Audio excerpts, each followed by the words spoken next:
Punishments, pardons, and political prowess. Russia's President Putin caps a remarkable year to consolidate his grip on power, even releasing one of his most prominent foes. But how much of it is a balancing act to counter more pressing problems? This is Inside Story.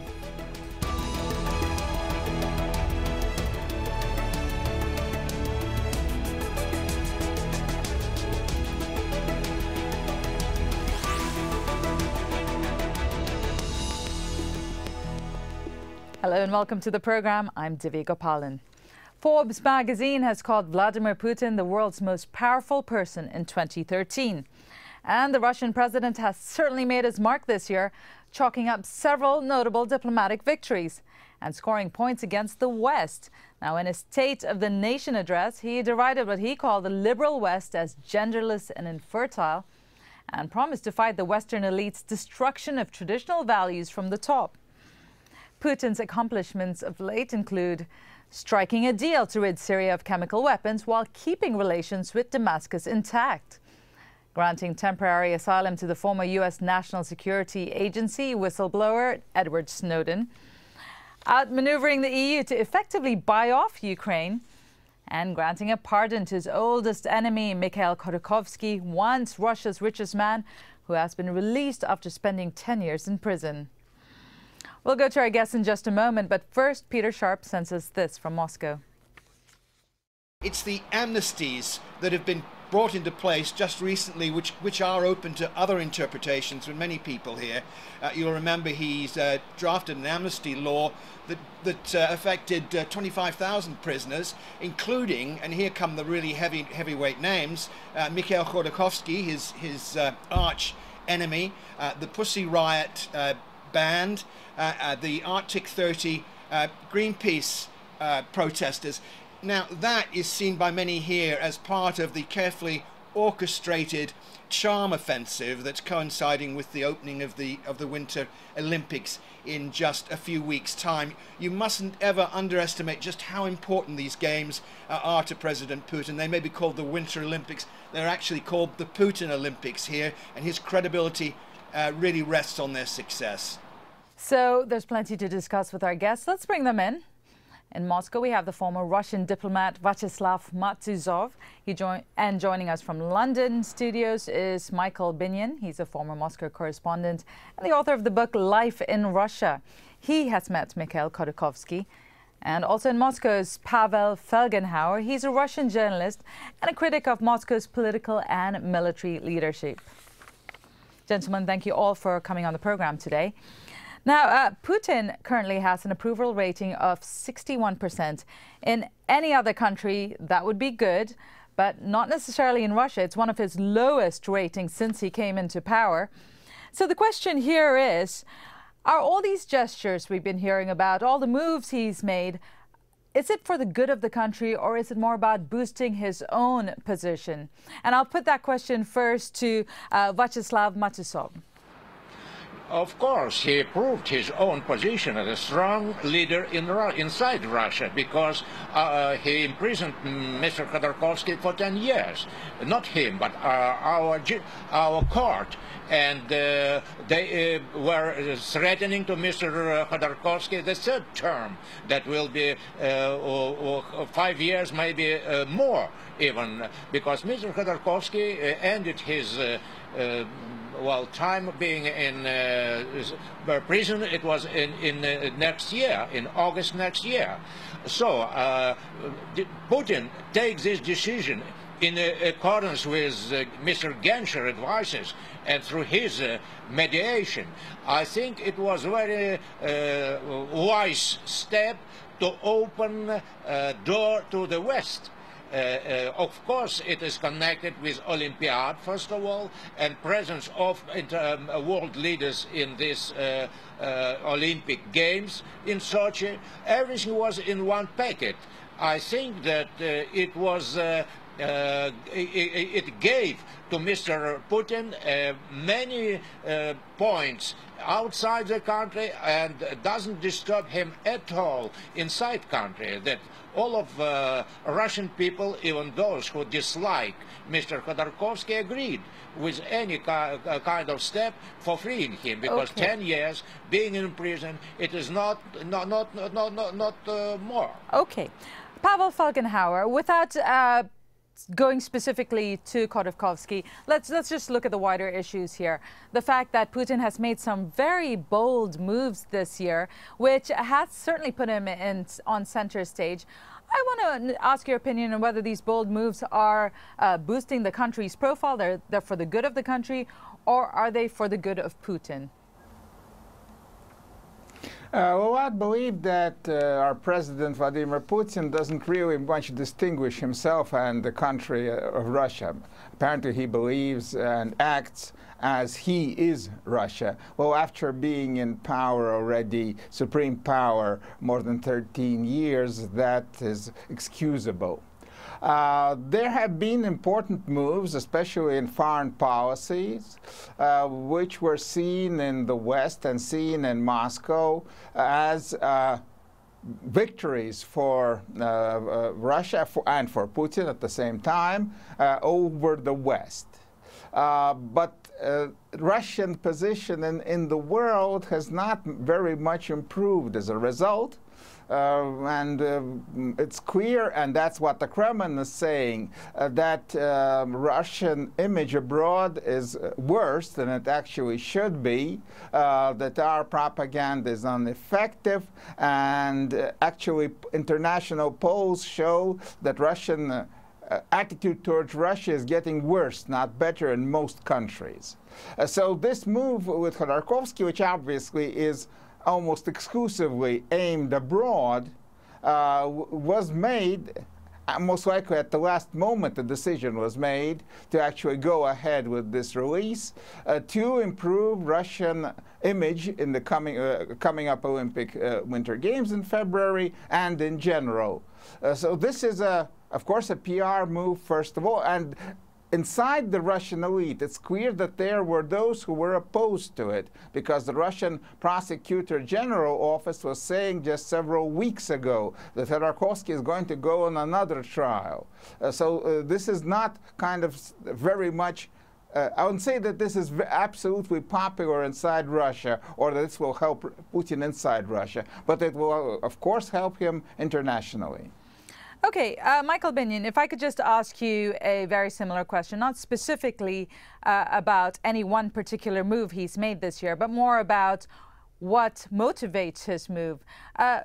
Is it about boosting the profile of the country once again, or would you say it is about Putin himself trying to make himself a bigger player? Well, essentially, I think it's about Putin, because he has had a very bad press in the West. He's been seen increasingly as an autocrat, a person who doesn't suffer any opposition. His crackdown on the opposition after his last presidential election was clever. It was bit by bit, but at the same time, a lot of people in the West pointed out the fact that he is very much in the line of all authoritarian Russian leaders. And I think his recent moves have been extremely adroit in helping the West reset relations, as it were, without actually giving up any of his own positions in Russia, particularly on Syria. This was a very clever move, a very quick thinking move to jump in right at the critical moment and save Obama from having to carry out promises to bomb Syria, which neither he nor Congress wanted to do. That brought Russia right straight back into the Middle East with a loud voice, which is, of course, something Putin wants. And I think this latest series of amnesties has been very much to diffuse the criticism of Putin's human rights record, to try to make him look less like a cold, calculating authoritarian leader, more of a human leader, and I think to some extent it's succeeded. Okay, Michael Binyon, you've met Khodorkovsky, but for our viewers, we'll just give some context to who Khodorkovsky was. Now, he was one of Russia's most famous prisoners before his release on Friday. Now, he had been in jail since being arrested in 2003 on fraud and tax evasion charges. charges he maintains were politically motivated because of his criticism of the Kremlin. Before he was jailed, Khodorkovsky was Russia's wealthiest person, with a fortune of $15 billion amassed as the head of the country's largest oil company. But he says he has no plans to reclaim any of that money or get involved in Russian politics. I'm not going to engage in any political activity, and I said that in my letter to President Putin and reiterated it several times since. I'm going to engage in public work. The struggle for power is not me for now. Vyacheslav Matuzov, we just heard from Khodorkovsky there. He said he's not going to get involved in politics. He's not even going to try and get back his vast fortune that was taken away when he was in jail. Was there a deal made behind the scenes to let him out? Well, nobody knows about this deal because this deal was continuing 2.5 years through German representative, Mr. Genscher, former foreign minister of Germany. I think that one of conditions for freeing Mr. Khodorkovsky was to keep outside of any politics inside Russia and no demand for returning his billions back to him. I think it was conditioned, and Mr. Genscher maybe had some obligations from Khodorkovsky about it.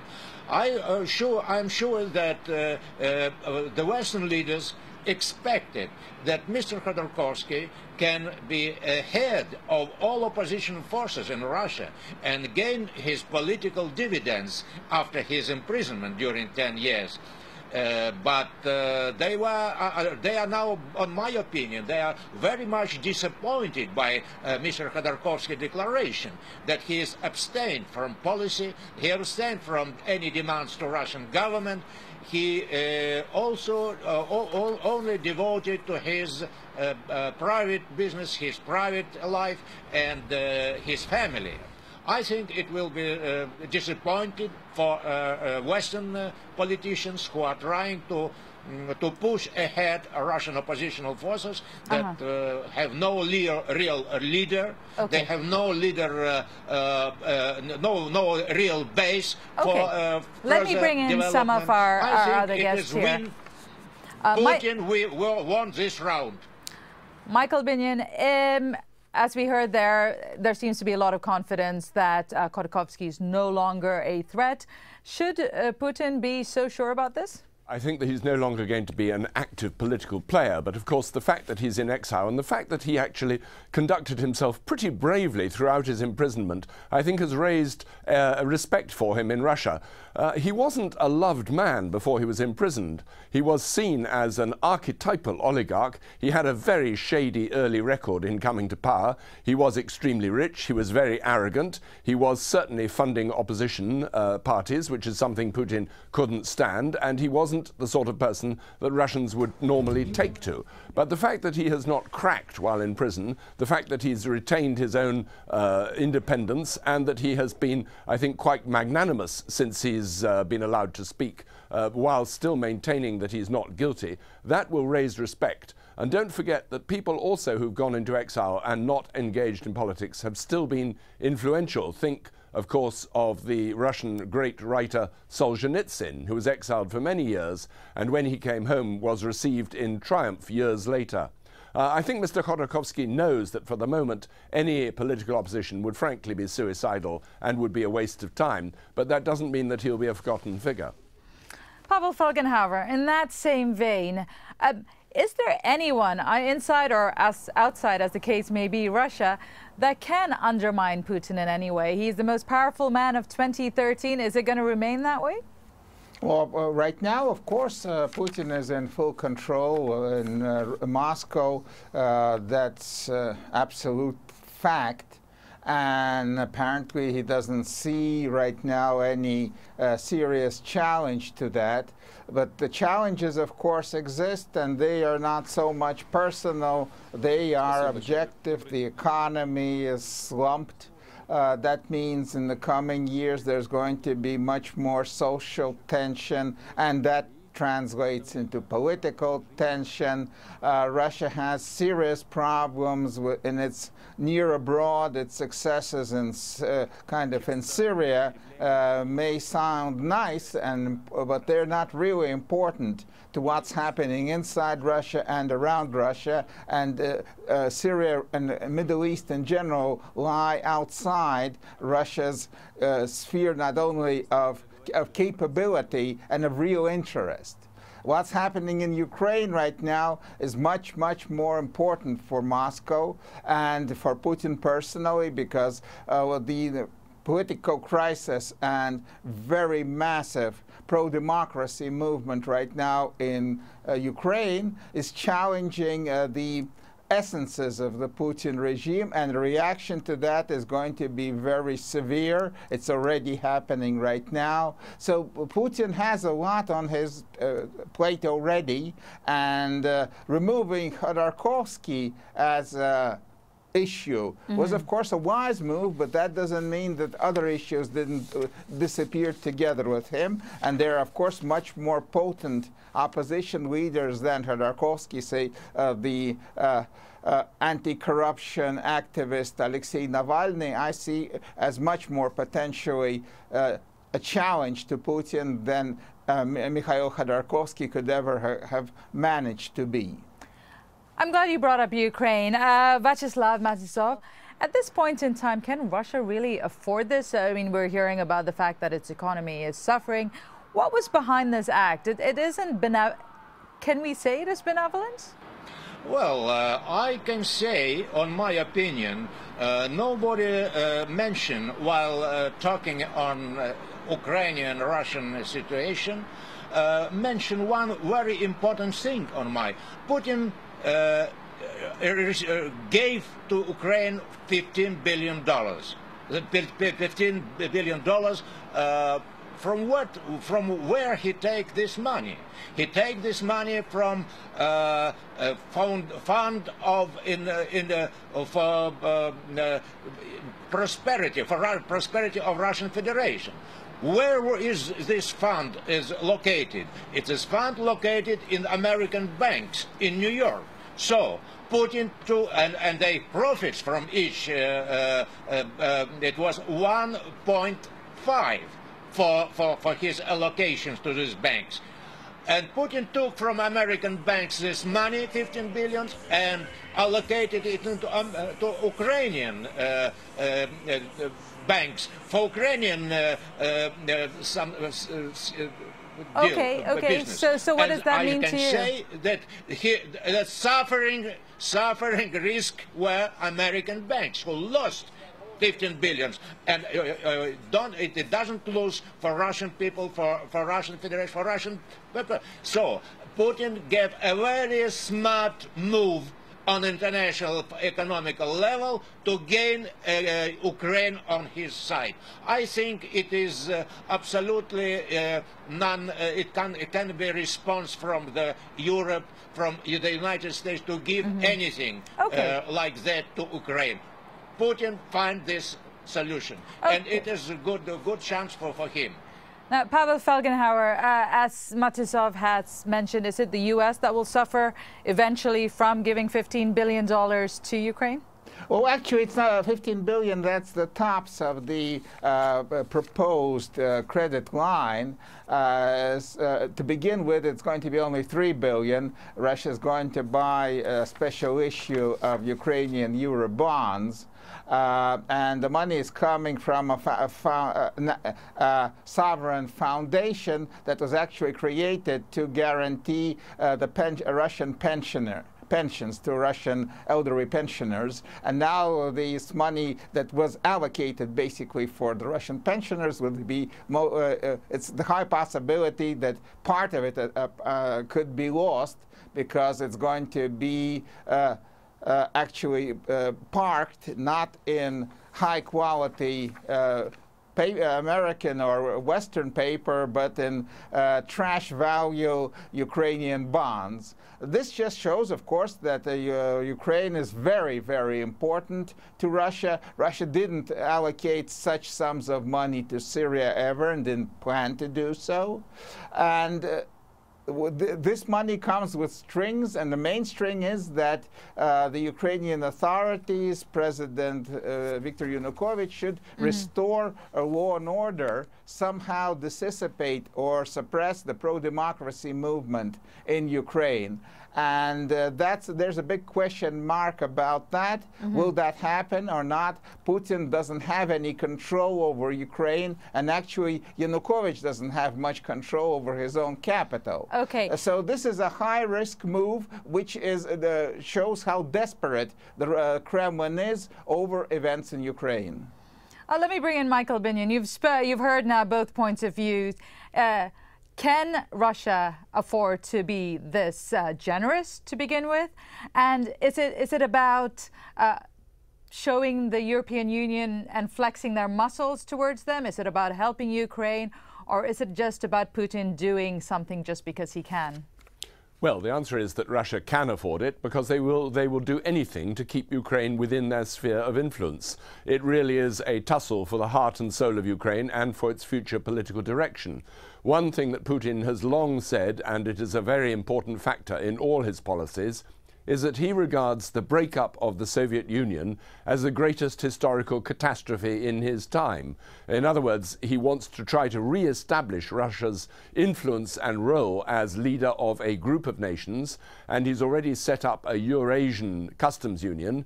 To add Ukraine to that customs union would make it some sort of real union rather than just being a fairly unimportant association of 2 or 3 countries. So to bring Ukraine back into Russia's sphere of influence is absolutely vital to all Putin's policies, and therefore whatever it takes and whatever it costs, he will do it. And as long as he can persuade Yanukovych, he will. Of course, the question is whether the half of Ukraine that is more westward looking and more European looking will accept that. That's open to question, because Ukraine itself is pretty well divided down the middle, both ethnically, religiously, and in its leanings either to Europe or to Russia.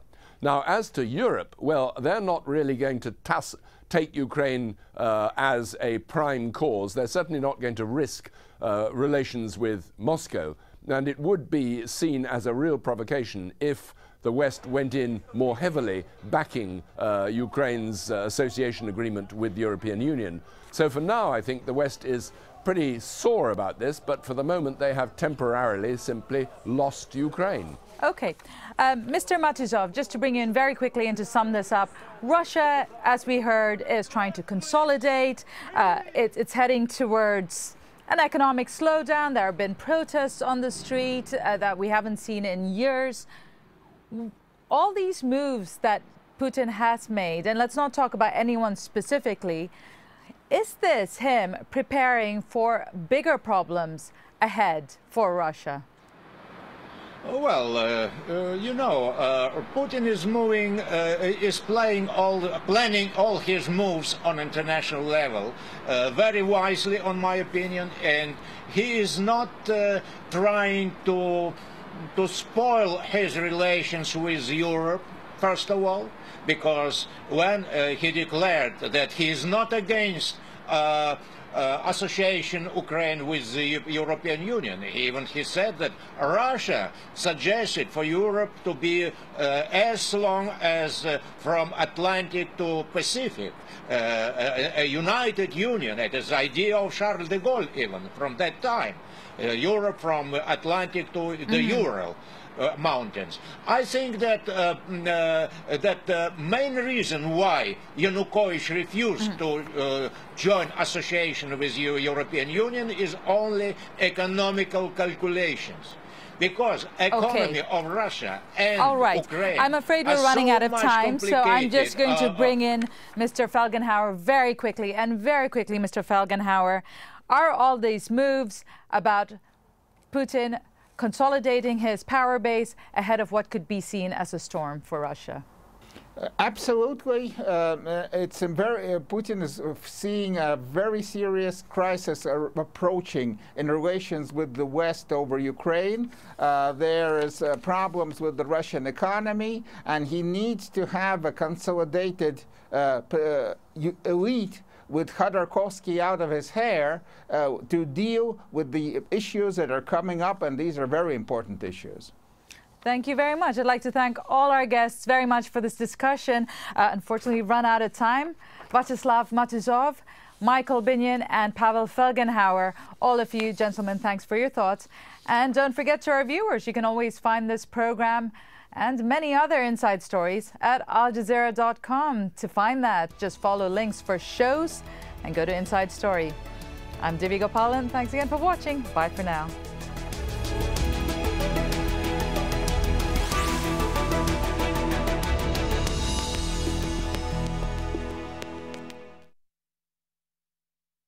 We hit the time.